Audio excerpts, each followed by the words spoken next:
Au début de l'évangile selon Jean, il est écrit « Au commencement était la parole ». Et au début de la Genèse, il est dit « L'Esprit de Dieu se mouvait au-dessus des eaux ». Et si l'on regarde les textes hébraïques, on se rend compte qu'il serait plus juste de parler des mugissements de la tempête. Il y a donc déjà le souffle, le mouvement de l'air, la vibration de l'air, et l'eau est l'élément qui répond à ces vibrations avec le plus d'intensité.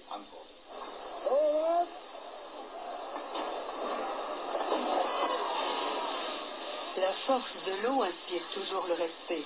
Ouverture des écluses à Bad Goisern en Autriche. La délivrance des eaux retenues servait autrefois à transporter le bois vers la vallée. On imagine aisément que de nombreux troncs d'arbres se fracassaient sur les rochers.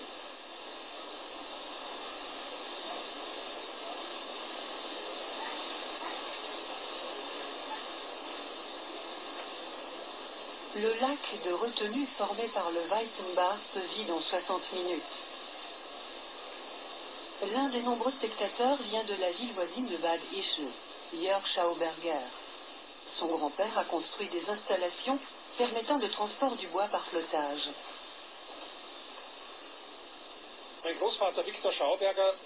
Mon grand-père a été le premier à défendre une approche globale de la nature. De nombreuses personnes le considèrent comme le père de la recherche hydraulique moderne. Il était un observateur hors du commun. Il a découvert l'essence de l'eau et percé à jour plusieurs de ses secrets.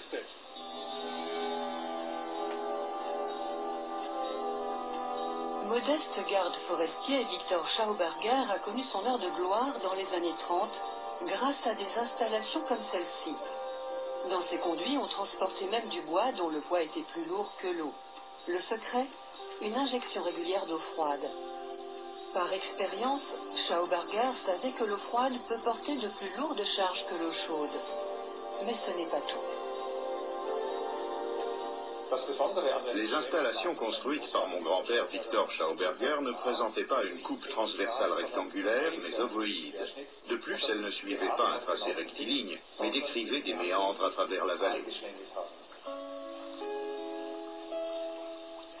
Aucun ruisseau ne cherche le plus court chemin vers la mer. Dans la nature, tous les cours d'eau décrivent des courbes, des méandres. Même sur une vitre lisse, l'eau ne suit pas un tracé rectiligne, mais commence à serpenter. Elle donne naissance à une courbe tridimensionnelle qu'aucun ordinateur au monde ne peut calculer. Ces mystères, Victor Schauberger savait les déchiffrer mieux que quiconque. Une exposition qui se tient près de Graz retrace les grandes lignes de son œuvre. Jörg Schauberger et Ottmar Grober en train d'observer un entonnoir où se crée un impressionnant tourbillon. Des tourbillons comme celui-ci, on en trouve aussi dans la nature.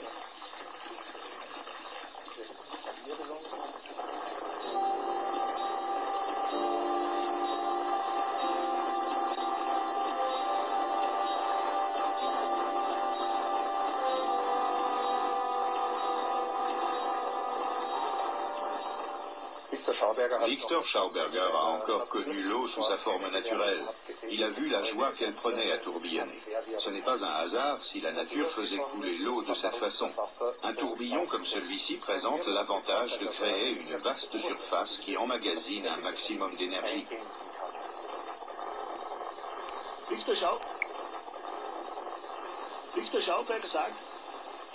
Victor Schauberger a dit « On ne peut pas détruire l'énergie, on peut simplement la dissoudre. Dans les tourbillons, l'eau se refroidit et sa densité augmente.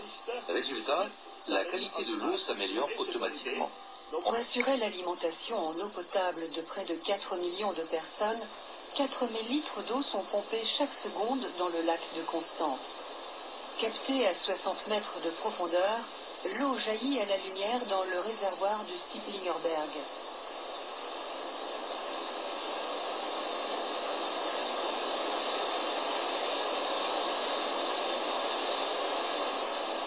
Elle doit ensuite être épurée.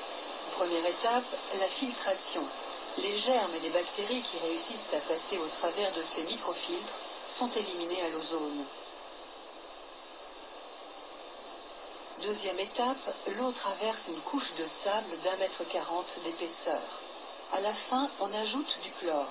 Ainsi, Elle restera propre durant le long trajet qui la conduit chez les particuliers. Après avoir été stockée, l'eau est acheminée vers Stuttgart dans des conduits de la taille d'un homme. Elle voyage une journée et demie, sous pression et presque toujours dans des conduits rectilignes.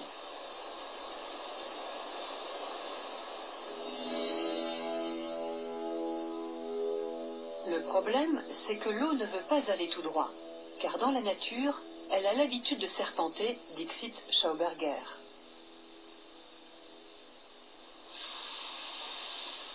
Klaus Rauber, qui vit en forêt noire, nous montre qu'on peut transporter l'eau autrement.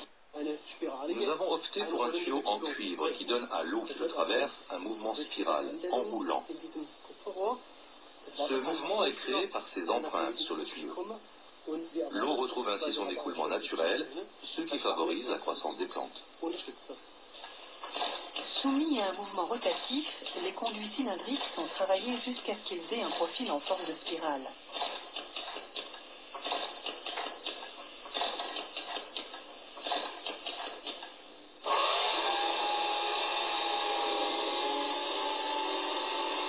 L'atelier appartient à un membre de l'Association pour la recherche sur l'implosion, dont l'objectif est de mettre en pratique les connaissances de Victor Schauberger. Si l'on jette un coup d'œil dans le conduit, on comprend mieux comment l'eau y circule.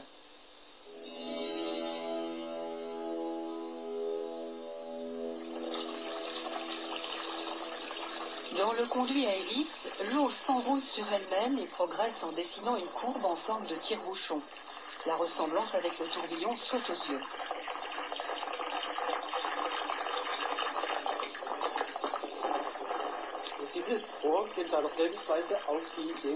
Ce conduit reprend les idées de Victor Schauberger. Celui-ci a dit que l'eau veut se déplacer de façon naturelle, c'est-à-dire en spirale tridimensionnelle. L'eau ne veut pas aller tout droit comme dans les conduits cylindriques, mais elle veut circuler en décrivant un mouvement spiral semblable à la corne torsadée de l'antilope coudou. Les conduits traditionnels sont en contradiction totale avec la forme torsadée que l'on trouve dans la nature. Victor Schauberger a essayé de transformer cette forme compliquée en une forme un peu plus simple. Voici une tentative. Malheureusement, il ne reste des conduits de l'époque que des photographies, mais où les différents types de conduits sont parfaitement représentés. Dès 1952, le professeur Pöppel de l'Université technique de Stuttgart a étudié certains de ces conduits.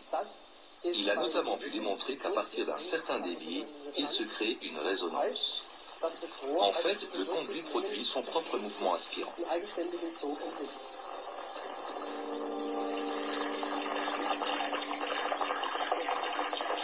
D'après ce rapport, la résistance au frottement est proche de zéro, voire en dessous de zéro. Concrètement, cela signifie que l'on n'aurait plus besoin de pompe pour transporter l'eau, même sur des parcours ascendants. La technique de Schauberger repose sur l'aspiration et non la pression. On pourrait même tirer de l'énergie de nos conduites d'eau. Une véritable révolution.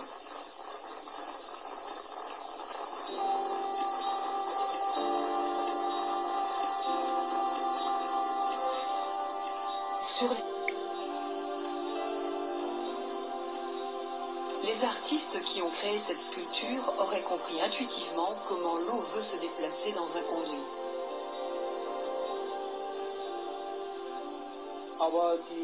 Le problème, c'est que le monde scientifique ne s'est jamais plus frotté à ce type d'expérience. Il faudrait de toute urgence reproduire ces expériences de base pour qu'elles servent de fondement aux recherches futures. Les chercheurs spécialisés dans l'implosion ont aussi inventé cet entonnoir hyperbolique en cuivre. Installé sur un terrain de golf, cet entonnoir reçoit l'eau qui alimente le lac artificiel du complexe. Lorsque celui-ci a été mis en place, le bassin était envahi par les algues.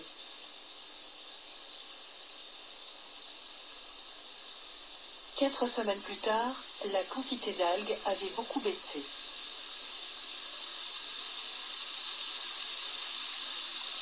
Pour le propriétaire du terrain de golf, c'est grâce à l'entonnoir.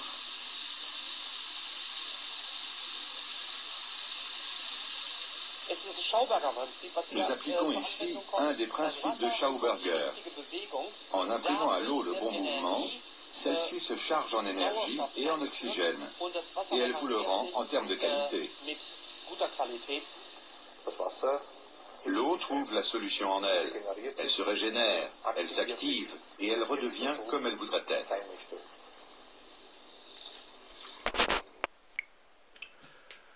Bonjour à tous, dans cette vidéo je vais vous parler de ce génie qui nous apportera de grandes connaissances dans le domaine, du moins qui nous avait apporté surtout de grandes connaissances dans le domaine de l'hydrologie. Par l'observation des cours d'eau, il aurait découvert l'un des secrets qui vitaliserait en énergie les rivières. Victor Schauberger était né en 1885 en Haute-Autriche dans une famille de gardes forestiers, un métier qui se transmettra de père en fils depuis de nombreuses générations.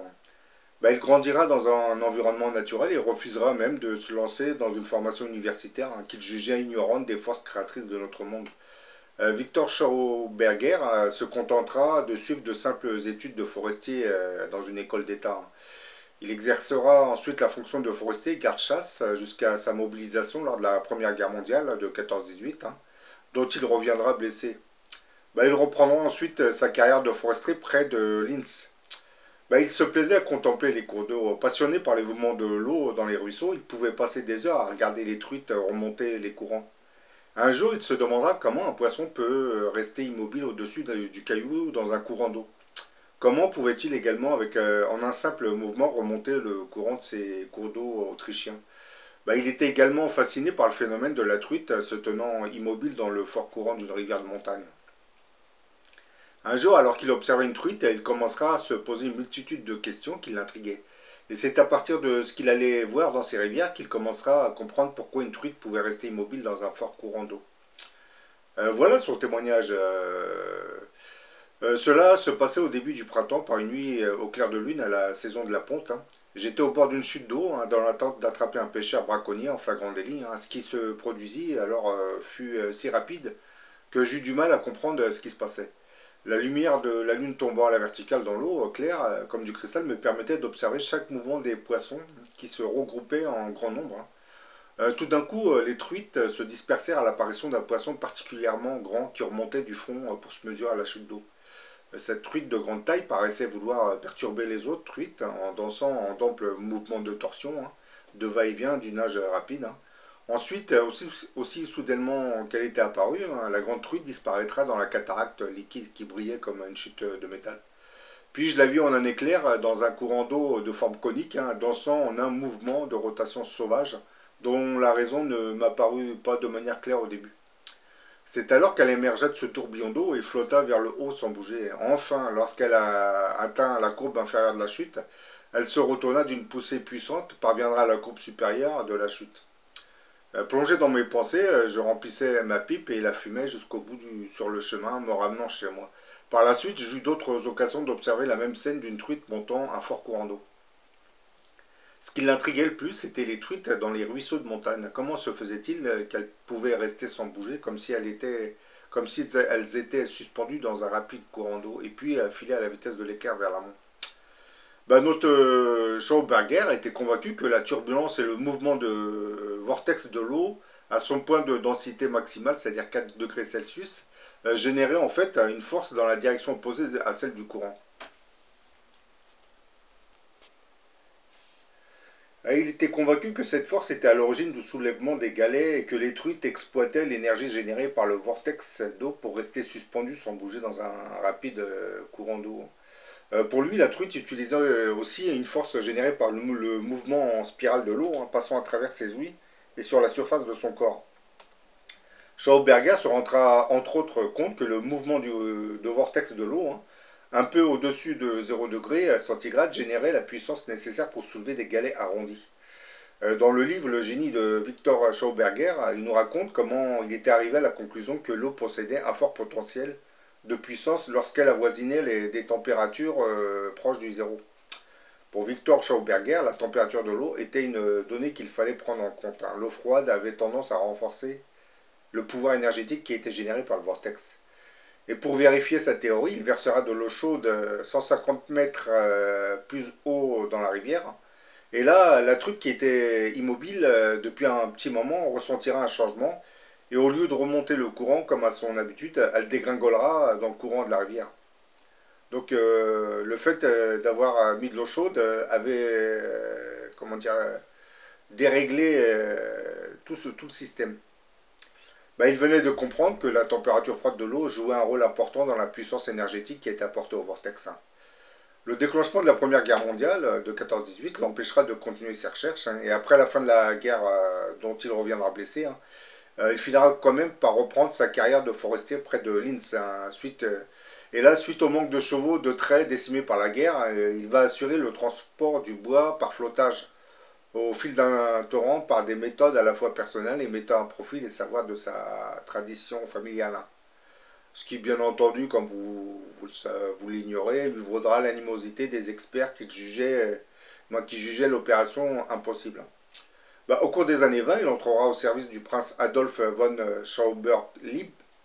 Il sera chargé de gérer un secteur forestier de 20 000 hectares qui n'avait jamais été approché par l'homme. Ben, pressé par des besoins d'argent, le prince désirait valoriser le bois de ces contrées inaccessibles. Et Victor Schauberger lui proposera alors de faire construire un canal de flottage devant permettre de diviser par 12 le prix habituel du mètre cube transporté jusqu'aux scieries. Ça, vous l'avez un peu vu dans le petit extrait qui m'a servi à argumenter cette vidéo. Là encore, il sera confronté à l'hostilité des experts qui, à l'époque, étaient un peu intrigués par sa vision des choses. Ben, le premier canal que Schauberger fera fabriquer avait en fait la forme d'un toboggan de 50 km de long en bois, posé sur pilotis et qui épousait les méandres de la vallée. Ce toboggan, qui n'avait pas été conçu en ligne droite, serpentait en fait la vallée. Schauberger avait intégré plusieurs innovations pour le rendre plus efficace au transport des troncs d'arbres. Avec une section en demi-œuf, des déflecteurs donnant à l'eau un mouvement hélicoïdal alternatif, et un refroidissement au cours du trajet par injection d'eau froide prise dans les ruisseaux affluents. Bah, son dispositif allait fonctionner à merveille. Cette installation ayant été un plein succès, bah, le Victor Schauberger construira d'autres canaux de flottage et des experts viendront de toute l'Europe pour les étudier. Et c'est à cet instant qu'on l'appellera le magicien de l'eau. Bah, pour répondre à la demande du prince Adolf von Schauberg-Lieb, Victor Schauberger avait fini par mettre au point un canal pour transporter les grumes d'arbres d'une zone de stockage à une scierie. À l'époque, personne n'y croyait, car il n'y avait pas assez de pente pour faire descendre les grumes de bois dans le canal. En fait, pour faire déplacer les troncs d'arbres, Victor Schauberger n'avait fait que reprendre la technique des vortex que faisait l'eau dans les torrents. Il avait créé de petites déviations dans le canal de manière à créer des vortex et ainsi faire accélérer l'écoulement de l'eau. Et la vitesse et la force créées avaient permis de rendre utilisable le canal. Avec ce qu'il avait compris du mouvement de l'eau, Schauberger avait conçu une nouvelle forme d'installation pour le déplacement des troncs d'arbres, un canal en bois descendant du sommet de la montagne. De tels canaux devaient normalement être construits en ligne droite pour des raisons économiques, mais Schauberger avait ordonné que des courbes soient construites en parallèle du cours d'eau de la montagne. Contrairement aux experts disant que cela ne pourrait marcher, la mise en marche de l'installation avait pleinement démontré que Schauberger avait raison. Les sections du canal étaient arrangées en forme d'œuf avec des courbes sinusoïdales arrangées par endroits et arrangées avec des ailettes pour stimuler la formation de tourbillons. De plus, tous les 100 mètres étaient ajoutés de l'eau froide et fraîche. Tout cela avait permis la naissance d'un vortex au milieu du canal. Une force d'attraction aspirant les troncs, les gardant dans le creux du milieu et les tirant en même temps vers le bas. De tels troncs ne touchaient pas les murs du creux et étaient de plus transportés à une très grande vitesse, encore plus intéressant, et que même les troncs dont le poids excédait celui de la portabilité de l'eau pouvaient être transportés. Victor Schauberger était convaincu que le vortex conique ou spiralé était une source d'énergie. Afin de tester son idée, il entreprendra de construire une turbine à vortex basée sur le même principe de torsion, d'enroulement et de rotation qu'il avait observé dans les rapides courants d'eau glacée des ruisseaux de montagne. Et la forme de ces turbines qu'il construisait, qui connaîtront le plus de succès, était basée sur l'idée des spirales en forme de tire-bouchon, éjectées par les ouïes des truites. Et de ce fait, il appela son appareil la turbine truite, trout turbine. Et au cours de toutes ces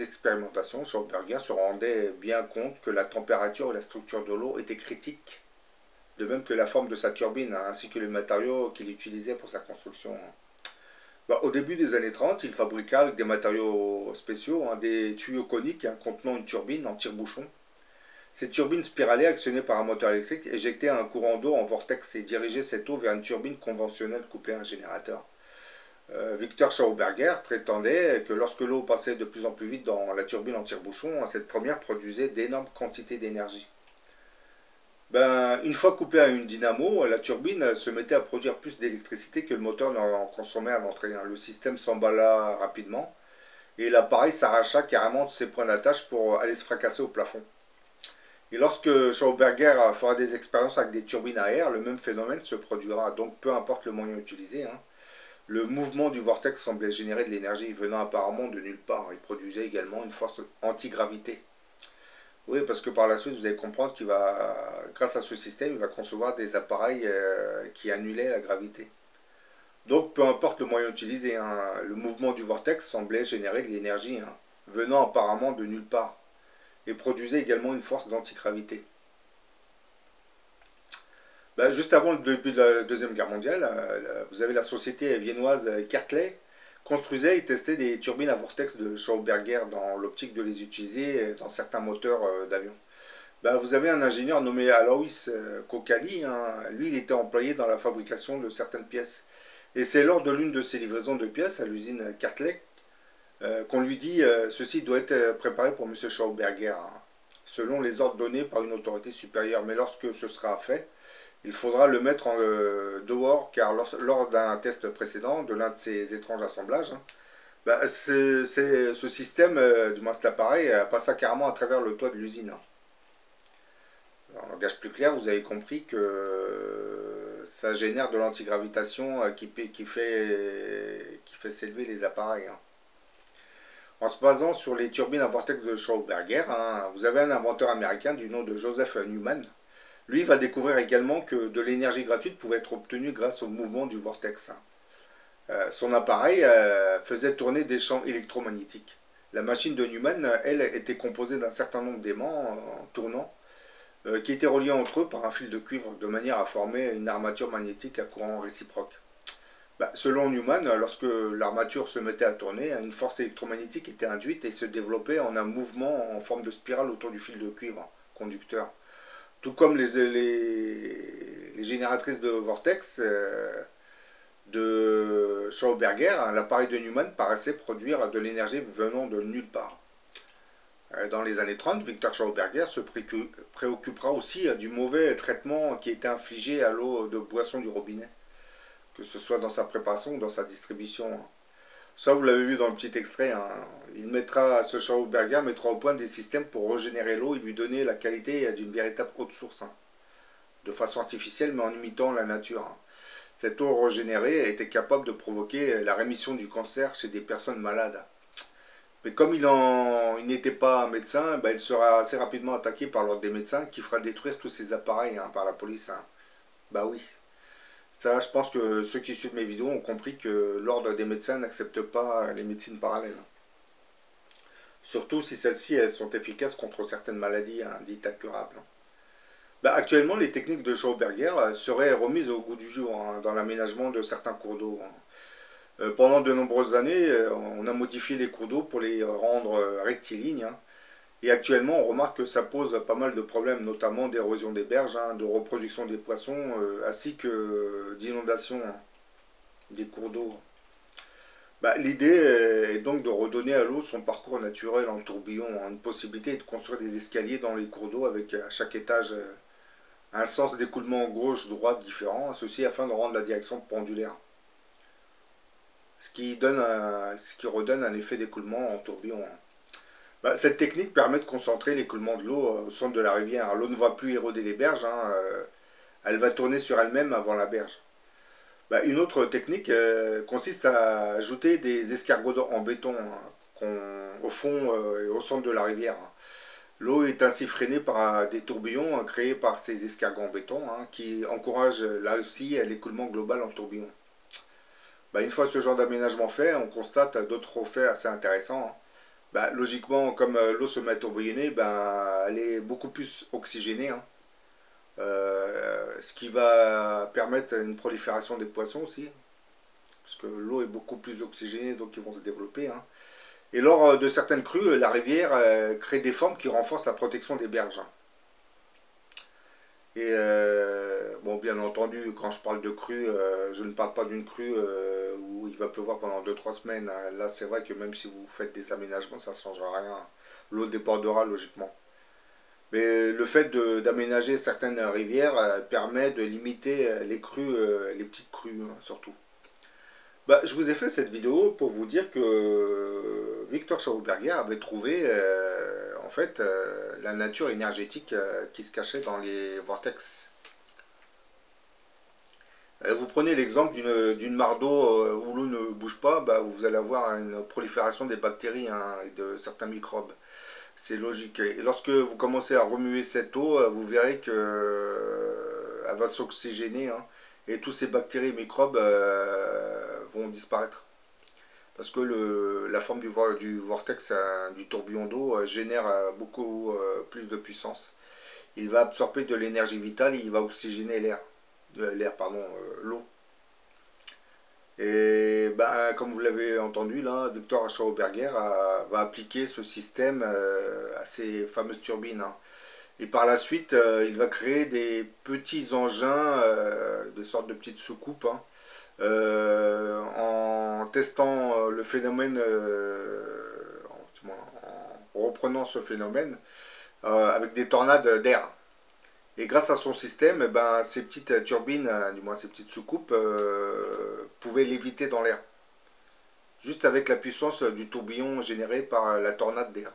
Puisqu'il avait appliqué le principe qu'il avait observé, hein, avec ces tourbillons dans ces petites génératrices. Bon, génératrices, ces petites soucoupes volantes, hein. C'est pour cette même raison que Adolf Hitler, du moins les nazis, étaient intéressés par les travaux de Schauberger, hein. D'ailleurs, il avait été convoqué par Hitler, hein, parce que Hitler voulait reprendre, l'engager pour qu'il construise des appareils qui fonctionneraient selon le principe du vortex. Comment il avait été informé, bah, vous savez, les Autrichiens, l'Allemagne avait annexé l'Autriche, hein, donc c'était un peu facile pour les nazis de connaître les travaux de Schauberger. Bon, d'après beaucoup de rumeurs, il semblerait que les nazis auraient réussi à concevoir des sortes d'appareils en forme de soucoupe, hein, qui auraient repris le principe de fonctionnement inventé par Schauberger. Et ces fameuses soucoupes volantes nazies, hein, auraient réussi à voler dans les airs pendant quelques temps. Puis, bon, comme vous le savez, la guerre se serait terminée, donc certains de ces appareils ont été cachés par les nazis. Bon, bien entendu, lorsque les Allemands, les Américains et les Russes ont envahi l'Allemagne, hein, bah, ils se sont empressés de reprendre les travaux de ce Schauberger, hein, bien entendu, hein. Mais bon, ils ont pris les travaux pas pour reproduire l'antigravitation, hein. Parce que déjà dans les années 40, les compagnies pétrolières avaient pris tellement de puissance que leurs intérêts étaient tellement forts qu'ils ne voulaient même plus entendre parler de cette nouvelle technologie de l'antigravitation qui serait née grâce au vortex. Bon, j'en ai fini avec cette vidéo, hein. Au début, je vous ai mis un petit extrait d'une vidéo, je vous mettrai le lien en bas là, dans son intégralité, ça vous permettra de voir le documentaire en entier, hein.